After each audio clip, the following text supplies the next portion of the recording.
নতুন রাজনৈতিক সমীকরণে বাংলাদেশ বিগত 15 বছরেরও বেশি সময়ের মধ্যে আওয়ামী লীগের বিরুদ্ধে রাজনীতির মাঠে দাঁড়াতে পারেনি কোনো দল। কিন্তু 5 আগস্টের পর সেই পরিস্থিতির পরিবর্তন হয়েছে। ত্রয়োদশ জাতীয় সংসদ নির্বাচনকে সামনে রেখে এখন নিজেদের মতো করে সভা সমাবেশ করছে দলগুলো, যাদের মধ্যে সবচেয়ে আলোচনায় জামায়াত ইসলামী ও বিএনপি। এর মধ্যে বাংলাদেশ জাতীয়তাবাদী দল বিএনপির নেতাকর্মীরা আশা করছে নির্বাচন হলেই তারা জিতবে। তবে বসে নেই জামায়াত ইসলামী ও সরকার গঠন করতে বিকল্প নির্বাচনে মোর্চা তৈরির চেষ্টা করছে তারা। 21 জানুয়ারি ইসলামী আন্দোলন বাংলাদেশের আমির ও চরমোনাই পীর মুফতি সৈয়দ মোহাম্মদ রেজাউল করিমের সঙ্গে সৌজন্য সাক্ষাৎ করে বাংলাদেশ জামায়াতে ইসলামীর আমির ডক্টর শফিকুর রহমান বরিশাল সদর উপজেলার চরমোনাই জামিয়া রশিদিয়া আহসানাবাদ মাদ্রাসা প্রাঙ্গণে যান তিনি।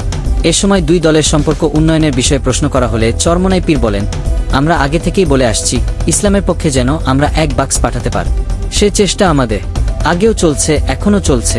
এ সময় নির্বাচন নিয়ে প্রশ্ন করা হলে দু দলের দুই শীর্ষ নেতা বলেন, সুষ্ঠু নির্বাচনের জন্য যে সংস্কার প্রয়োজন সেটা করে তারপর নির্বাচন চান তারা। সাক্ষাৎকালে ইসলামী আন্দোলন বাংলাদেশের আমির ও চরমোনাই পীর মুফতি সৈয়দ মোহাম্মদ রেজাউল করিম সাংবাদিকদের বলেন, আজ স্বাধীনতা 54 বছর চলছে, কিন্তু এতদিন যারা দেশ পরিচালনা করেছিল তাদের দ্বারা আমাদের জাতির প্রত্যাশা বাস্তবায়িত হয়নি। তিনি আরও বলেন, আমরা যেন সবাই পরামর্শ ভিত্তিক এ দেশটাকে সুন্দরভাবে ও ইসলামের পক্ষে মানবতার পক্ষে কাজ করতে পারে, সেই তৌফিক আল্লাহ আমাদের দান করে।